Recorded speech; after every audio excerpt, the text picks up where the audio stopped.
Fintech Chatter. Brought to you by Tier 1 People, leaders in fintech executive search.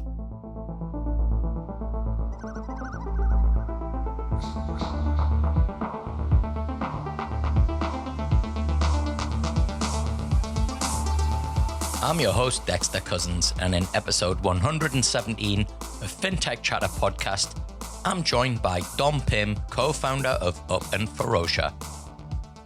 We recorded this chat the morning after Dom was announced Fintech Leader of the Year at the Finnies, so forgive me if we sound a little bit hoarse. I first met Dom in 2018 as Up was in beta phase, and I made the bold claim back then that Dom would be the Steve Jobs of Aussie Fintech. Since then, Up has become a world-class digital bank, and Dom has had a massive impact on Fintech Down Under. Ferocia was recently acquired by Bendigo Bank, but Dom is still very much involved in the Up business.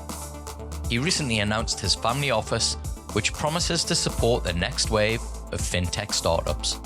It's a unique approach and one that puts people and values at the very core of the investment thesis. But before we speak to Dom, I've got an important message. We're seeing increasing rounds of redundancies and funding becoming more difficult to come by, even being pulled in some instances, right across the fintech community. There's no doubt we're heading into a very tough period, so now is the time where we need to help and support one another. Every week, I receive messages from people around the world who found a job, won investment, won a client, or hired an outstanding talent, all because of this podcast. So please help me keep the fintech community connected during this downturn by heading over to Fintech Chatter TV on YouTube and hitting like and subscribe. And if podcasts are your jam, please leave a 5-star review and some positive words. It really does help spread the word about the podcast. We don't advertise or seek sponsors for the show. This is all about providing a platform for Aussie fintech. So please do your bit by sharing the good word. Dom, welcome to the show. Yeah, thanks for having me. It's great to be here. It's great to have you. It's our annual hotel rendezvous date that shows coincides with the Finnies or intersect. Yeah. But first of all, congratulations. Fintech Leader of the Year. I am in your presence today. Yeah. My prediction 4 years ago of you being the Aussie Fintech Steve Jobs. Yeah, I surround myself with great people. Yeah, so well, you do. I'll give you that. You absolutely do. Yeah, and I think it's made a huge difference. And it's been 10 years in the making. Yeah, been at it for a long time. Yeah, so very proud, but also very proud of the team. In fact, today I'm heading into the office, and we have all staff. We call it a bonanza. And we're celebrating 3 of our Ferocians that have been with us for 10 years. Mm. And I think we've got another 14 people that have been with us for 8 years. So there's an extraordinary sort of retention, really great team that just wants to stay together. And we even have some people who have left and then come back again. Right? Wow. So I think just for the very fact that you've managed to get all of your staff into the office means that you deserve Fintech Leader of the Year. It's amazing.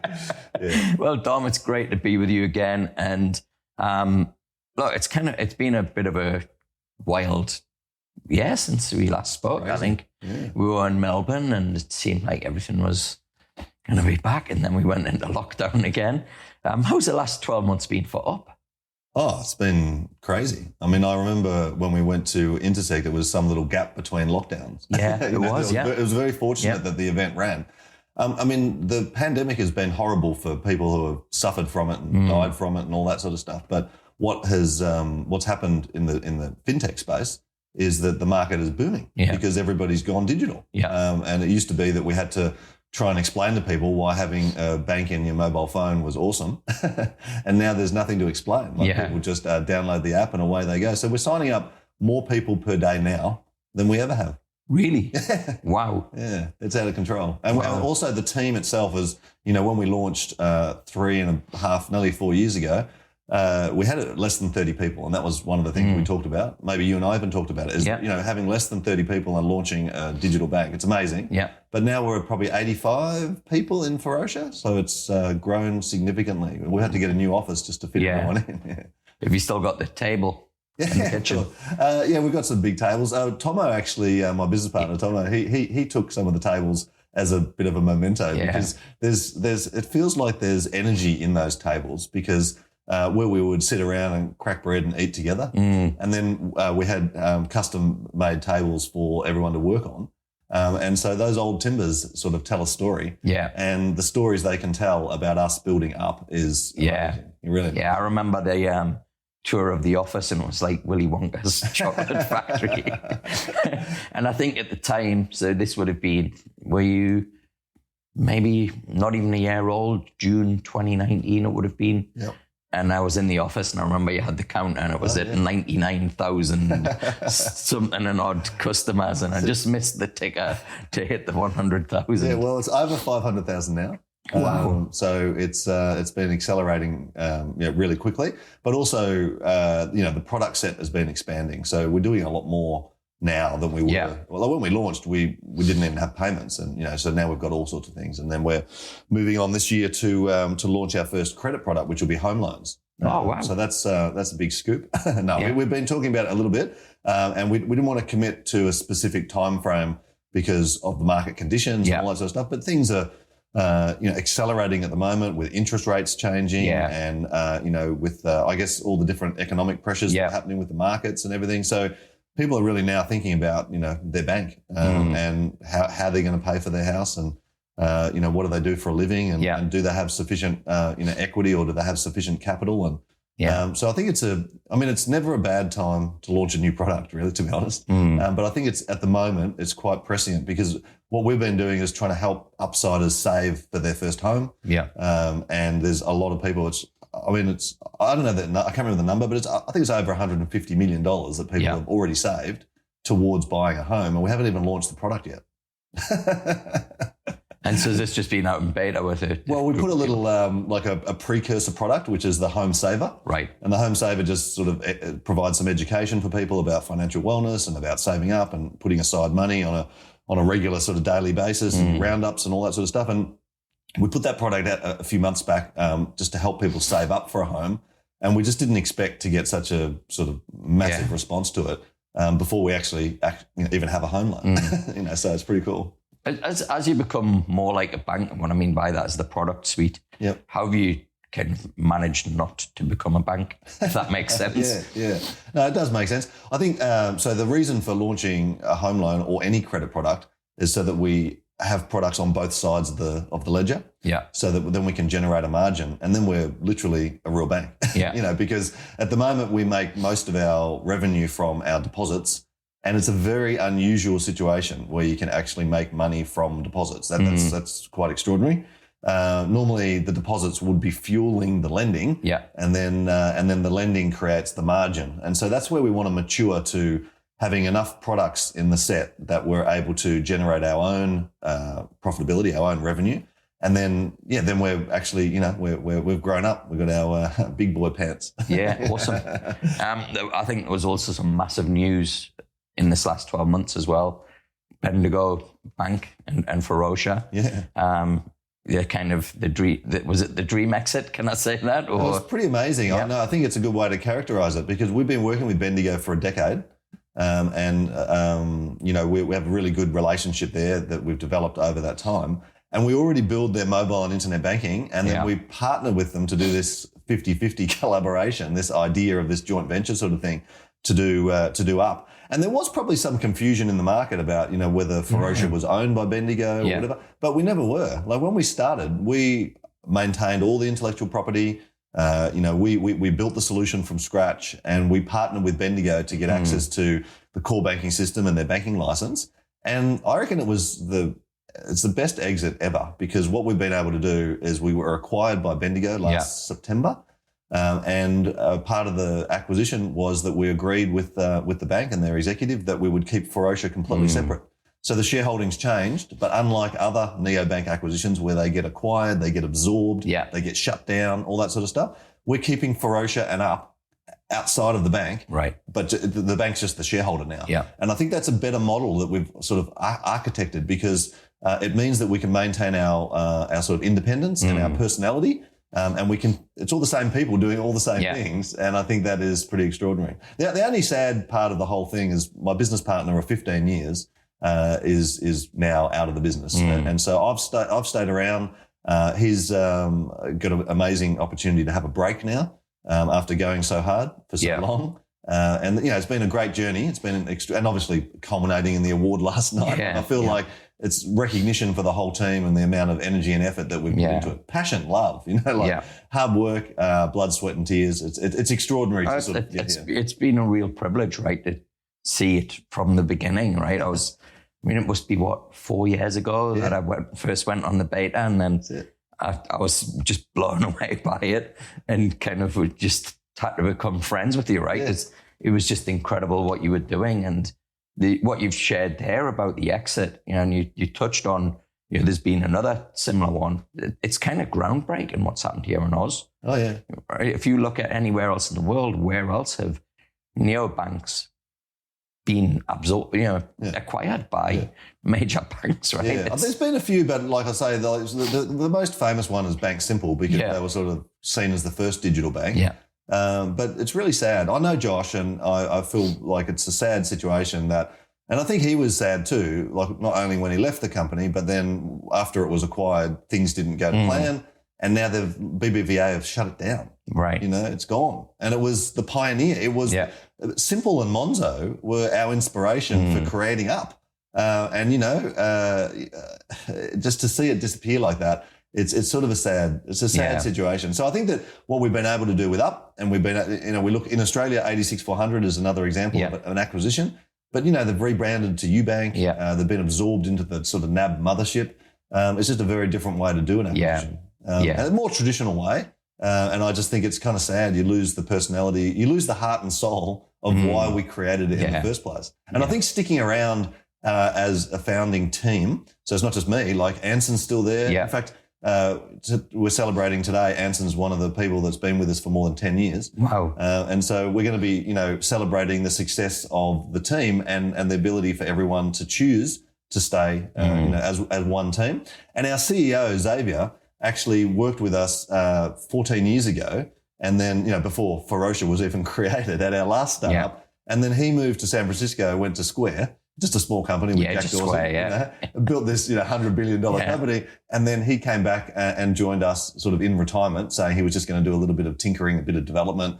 And his brother worked with us as well. So like really close-knit team of people. And now he's the CEO. I just think it's awesome. And the fact that the people sort of leave, go and spread their wings, create other major successes around the world, and then come back to Ferocia and settle in and now working on Up again. I've been saying this for the last 7-8 years, right? As a startup on that journey, you're different businesses that require different people. And I've often seen it where somebody at the early stage probably isn't then the right person in this mid stage, but then can come back later on, of course, and create a lot more value. And it's kind of, why does the relationship have to be that you stuck with each other for 10 years, right? Well, we have this sort of philosophy that with staff, once a Ferocian, always a Ferocian.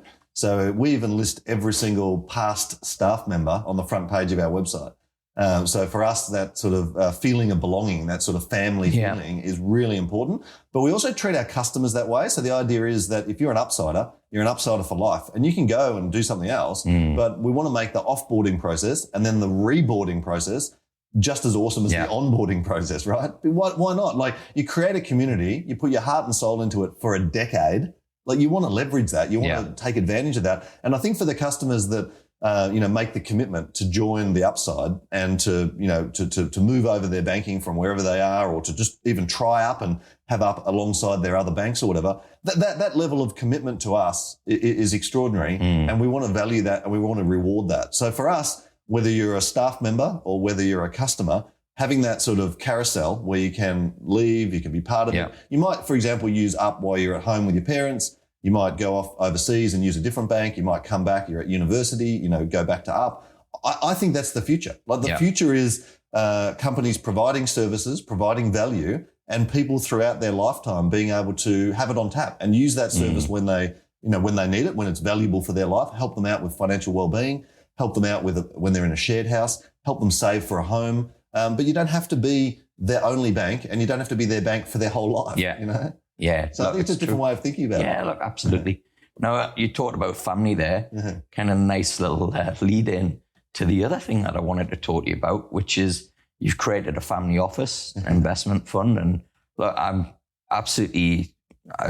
this is one of the things I am most excited about in fintech in Australia. If we see what's happened in the US, where we've had successful exits and then people have made, a significant amount of money that they've then been able to put in and invest in the next generation. Now, I couldn't think of anybody better to be at the beginning stages and advising and supporting this next wave of fintechs than yourself. I described you as the Steve Jobs of fintech when I first met you, but having got to know you and see you in operation, what started off as like maybe a meme is like you're one of the best marketers I've ever met in my life. You're one of the greatest entrepreneurs I've ever met in my life. Like technology-wise, you're one of the smartest people I've ever met. You've got this track record, which is incredible, of just building stuff. And now the ecosystem gets access to that. Yeah. So I appreciate you saying yeah, that. look, mate, it's that, and I say it right because I mean it, right? It's I've seen what you've done, I've used what you've built, right? And I know the people that you've had around you and the people that you attract. But would you like to share with the viewers and the listeners a little bit about kind of your plans, types of industries that you're looking at? Fintech's become really kind of, it's diverging everywhere. We've got, health is coming into it, environment's coming into it. What's the thesis for you guys? I'll just go back to when you said you couldn't think of anyone better. I think you think of at least two people better. One is Anson Parker, and I use him as an example of all of our staff. Part of the exit of the business is actually creating wealth that's multi-generational and creating wealth for all of our staff. If we can make millionaires out of our staff, the people that built up from the ground up, then they can, one day when they leave Ferocia, they can actually then fund their own startup and they can help others. They can invest in other founders, other entrepreneurs. So for me, one sort of person that's better than me is all of the Ferocians, right? They're the people building up, and we want to help make them or help them be in a position where they can help others. So it's a real family office. It's a real family office. And then the second is, for me, Judy. So Judy was CEO of Fintech, Startup Victoria. And Startup Victoria is not limited to fintech, but she built Australia's largest community of startups, 60,000 startups, right? And so she's now working with me in the family office. Wow. And she runs all the investments, and she helped me put together this sort of idea and the thesis and everything. So I'll answer your question. I just want to say that there are people in the industry that are extraordinary. People like, Simone Joyce or Lauren Kaplan or Simon Kant, who, was inducted into the Hall of Fame. Like, there's amazing people in the industry that have been working long and hard, even longer than me. And even in the VC space, like people like Jax Bullings at Airtree. I just have an enormous amount of respect for those people. And what we're trying to do with the family office is give something back. So I'll give you a couple of sort of highlights. Is that it's not about us, like maybe a big venture capitalist putting in money and just trying to get a return. The return is almost immaterial. It's more using that capital to assist others. So there's so many stories I have for you, but I'll just give you the thesis first, which you asked. Fintech is something I'm passionate about. In the last 18 months, I've exited 3 fintechs, 2 of which I founded. One was Pin Payments and one was Ferocia, and the other one was in the UK, Nutmeg. And those 3 companies collectively exited for $1.5 billion, approximately. Wow. That's the value that they've been able to create over the last 11 years. And so it's a long time, 11 years, but those businesses have all done exceptionally well. And although I'm not a huge shareholder in all of those businesses, the amount of money that you get from those type of exits means that we can then back others. So, for example, we got a call the other day. So fintech is one of the main things, right? We got a call the other day from a brand new a business that is sort of just going through the capital raising process, and they don't have enough runway to get through to their capital raise. And so they rang us in a bit of a flurry, and no one will invest in them. And many other people that we know in the industry have already invested in them before. And in the current economic climate, they just needed more money to pay payroll. Yeah. And so we put up our hand and said, we will cover you until you are able to do your capital raise. And they're planning a capital raise on Birchal, and Birchal's one of our portfolio companies. And it's so crowdfunding. And so we're just helping them get through that little gap, across the chasm so that they can survive. And it's a female-led Aussie startup, and it's going to be a great Aussie startup. And they're already dominating around the world in what it is that they do, but they're just running out of money. Yeah. And in the current economic climate, it's hard. Yeah. So for us, we're able to help a great Aussie founder. And that brings me to our second part of our thesis, which is to back women founders. Right. So where we can back a female-led business, then we're sort of balancing the scales, because nearly everyone who's running a fintech is like me, a 40-year-old guy with a beard, often, a white guy with a beard. Yeah. And what we're looking at is, can we find more diverse founders? Can we support people from LGBTQ, community? Can we support people that are Indigenous? Can we support people that maybe are migrant workers that are, trying to do a startup in Australia? And so, backing female leaders and women-led businesses, I think, is a signal that we want to, help make the industry more diverse. Yeah. So fintech is one thing. Women-founded businesses and startups is another. And then the other one for us is climate tech. And I've been secretly over the last, 20 years, backing climate businesses because it's my passion. Yeah. So I work in fintech, but I want to have, I want to save the planet. Do you know how many ex-founders are now all gone into climate tech? Yeah, I know. It's amazing, right? And the thing is, for me, is that I have young kids, and so I think about the future. And I mentioned earlier, the multi-generational wealth. And you said that, hopefully we can make Australia more like what we see in California or in London or in Hong Kong, where you've got decades of these exits, which then create wealth that can be invested in the next generation. So for me, climate tech is even beyond that. It's more of like the future of humanity. So we'll look at energy storage, energy generation. We're cleaning up the oceans, creating electric bikes, electric vehicles, battery storage, wave energy, wind power, solar power, all that sort of stuff. Yeah. And I've been just casually investing in those businesses for more than a decade. And now we have in the portfolio, we only started the family office in January. We now have over 60 companies in the portfolio already. Wow. But the other thing we do is that outside of our thesis to focus on women and fintech and climate tech, we're also investing in funds so that we can amplify the impact we can have. And so when you think about the type of funds that we look at, we wanted to, in that same sort of objective, we wanted to help the capital flows in the market and help the whole market to evolve and to grow, even beyond fintech, like the whole startup community in Australia.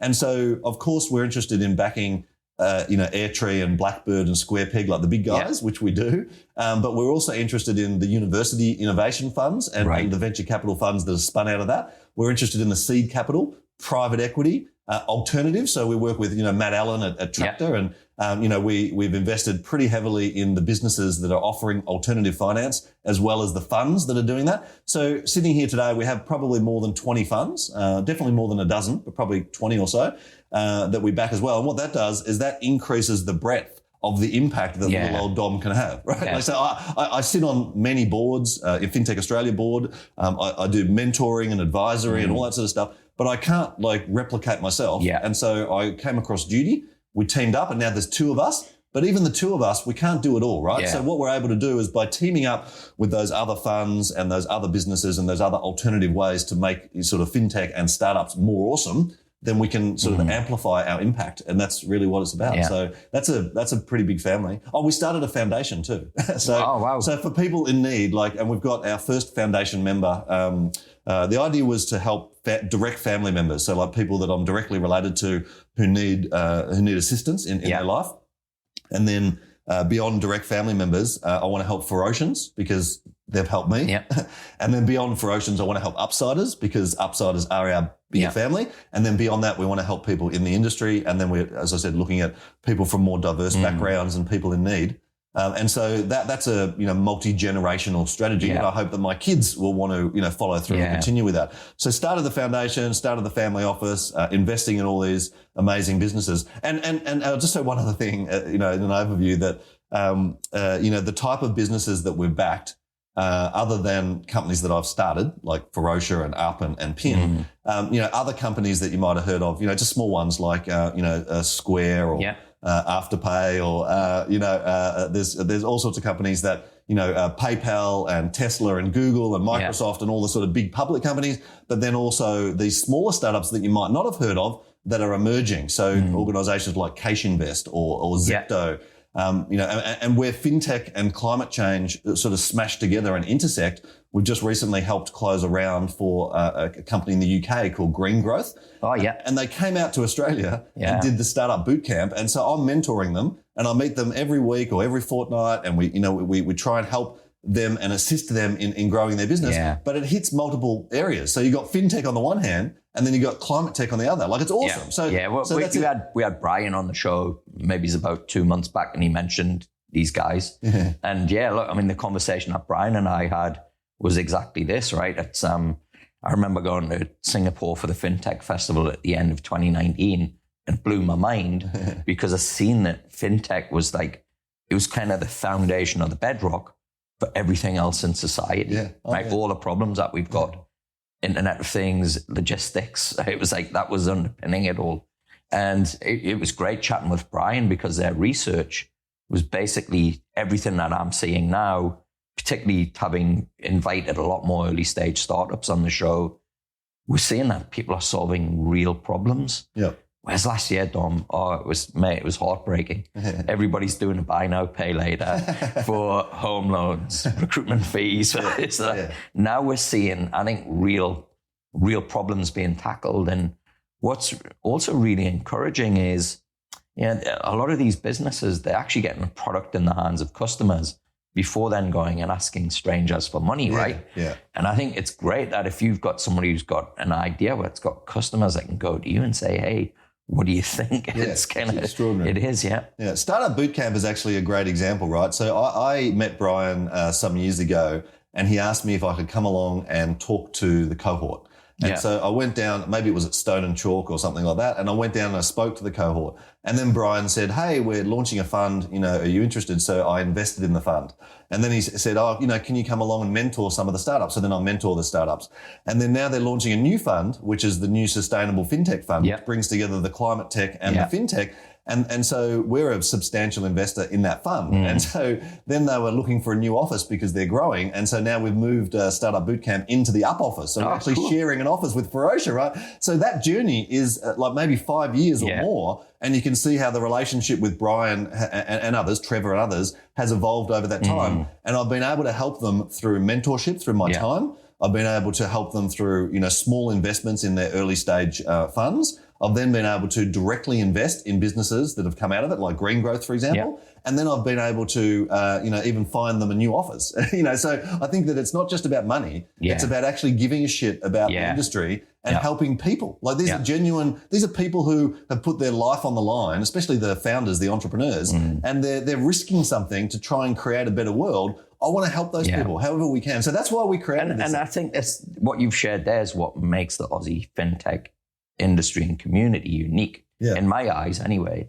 I don't think anywhere else in the world is as tight knit, like genuinely people who want to just help each other. I mean, how many hugs and kisses were there at the Finnies last night? Like, it's extraordinary. I mean, and you know how many people I'd known for 2.5, 3 years and I've not met until last night. I know. Seeing people face to face is extraordinary. But like I said to Judy last night, I got little kids and they're going to bed and I'm going to go early. And I love it. It's an honour to win the award and everything. It's amazing. But I'll get out of here. I'll just go around and say goodbye. Yeah.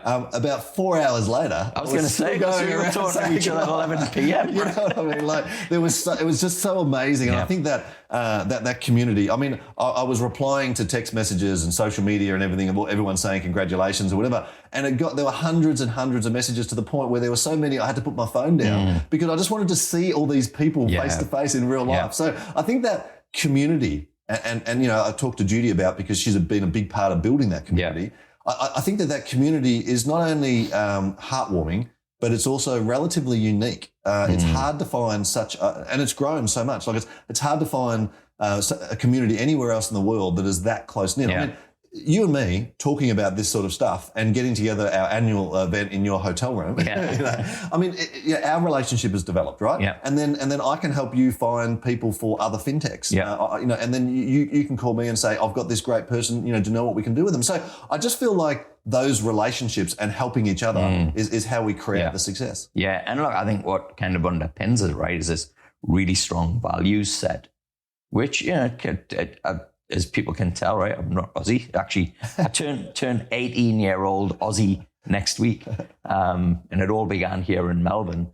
But what really, I identify more with being an Aussie than I do being a Brit, and the reason why is I think just the values and the spirit of the country, right? It's like we talk a lot about mateship, and it's not tradies down the pub, right? It's what we're talking about is actually caring about, and feeling privileged to live in a really beautiful country and caring about the people that are in it and trying to make a positive impact. Oh, yeah. It's selflessness, isn't it? Yeah. It's like caring for other humans. Yeah. Another example for you is that I've been following Chris Titley for a long time, and I see his posts on on LinkedIn and all that sort of stuff. And so one time when we were up in Brisbane, he reached out and said, "Hey, Dom and Anson, you're up in Brisbane. Why don't you come out to the office and we'll catch up and everything?" And he was working as a stockbroker, and I think he's worked as a stockbroker for maybe 20 years, not 19 years or something like that.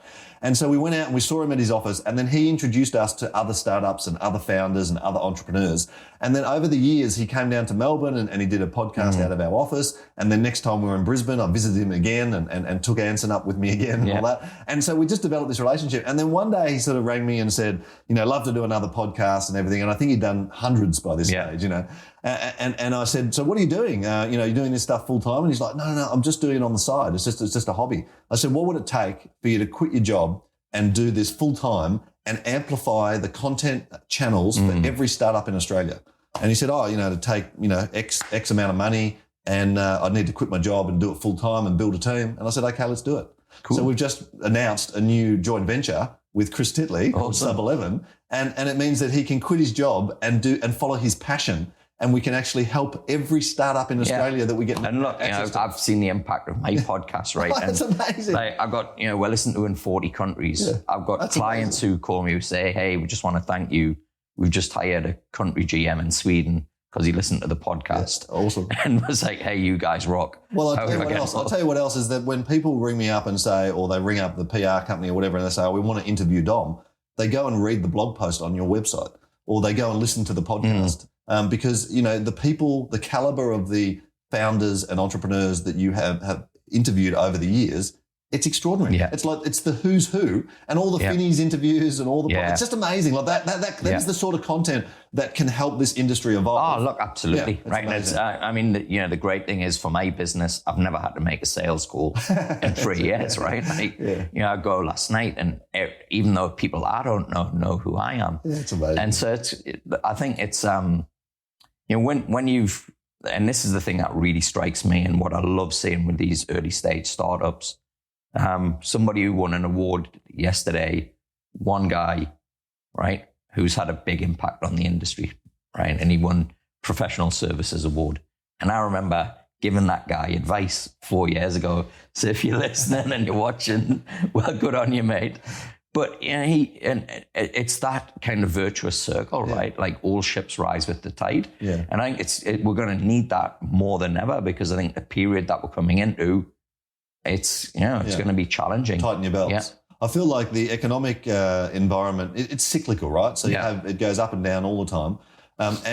This next generation of founders have basically had the privilege of growing up over the last decade with the market booming and valuations out of control, heaps of venture capital money, it's I wouldn't say it's been easy, but it's been a much easier ride than it will be in the next number of years. And so I think that successful businesses or businesses that we're going to be successful will continue to be successful. Businesses like Up, we continue growing.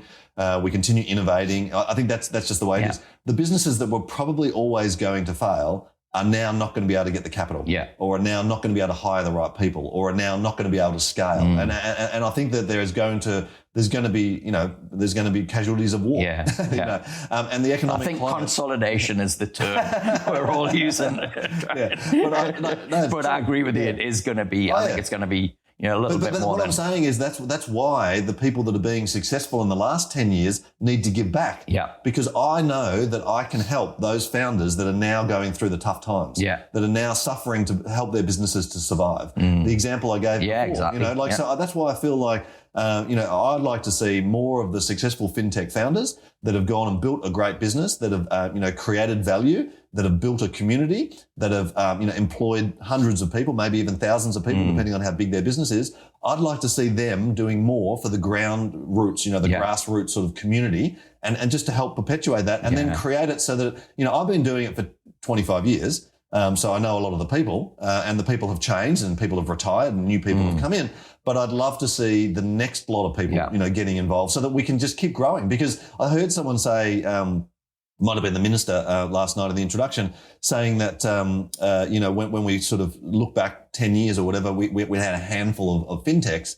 Now we've got unicorns and decacorns, and now we've got hundreds of fintechs. So I think that... and you pointed out as well that last night at the awards, there was nobody who won multiple awards. Recipients, So it's now because the industry is growing, the fintech community, we can give out so many awards at the Finnies, and there's no multiple and winners. I've got to say, this is the third year doing the People's Choice Awards, where I get to interview the finalists from both categories, and especially emerging fintech. I was like, this is like, how are they going to judge this, right? It's kind of trendy now. It's kind of trendy. Like when I first started in fintech, it wasn't called fintech. It was just, I worked at a financial services company. I worked at a software company. They weren't quite sort of together yet. And since we've become fintech, there's now around the world, like they call it the fintech mafia, which is all the old school, the people that came out of maybe PayPal or, maybe Braintree is sort of a more modern one. And so then when you start looking now at these new fintechs that are just beginning,